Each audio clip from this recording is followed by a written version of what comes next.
नमस्कार. आपण अनेक प्रकारची झाडं पाहिली, परंतु सर्वात महागडं, सर्वात दुर्मिळ असं जे झाड असतं ते म्हणजे चंदनाचं झाड. आणि हे समोर जे झाड आपण बघतोय हे चंदनाचं झाड आहे. आणि या चंदनाच्या झाडाचं हे खोड आहे. हे खोड आहे. या जवळून दाखवा, इकडून जवळून दाखवा. आणि हे चंदन, जे सुगंधी चंदन आपण वापरतो, ते चंदनाचं हे झाड दुर्मिळ असं पाहायला मिळतंय. या साईडने दाखवा ना, इकडून या साईडने. हे मी त्याच्यामध्ये हातामध्ये धरलेले फांदे ते चंदनाचेच आहेत. आणि हा जो बुंदा आहे हा त्या झाडाचा बुंदा आहे.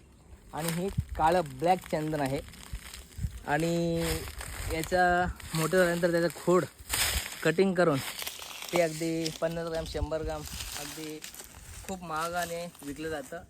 तर अशा प्रकारे चंदन झाडाला आपल्याला या व्हिडिओच्या माध्यमातून दर्शन घडवतोय. अशी झाडं फार कमी लावली जातात आणि आपल्या बांगर तात्यांनी या ठिकाणी चांगल्या प्रकारे झाडं लावून ती जगवलीसुद्धा आहेत आणि त्याच्यापासून ते चांगले उत्पादनसुद्धा काढत आहेत. आपणही नक्की कधी इकडे आलात तर ह्या त्यांच्या वनराईला भेट द्या. धन्यवाद.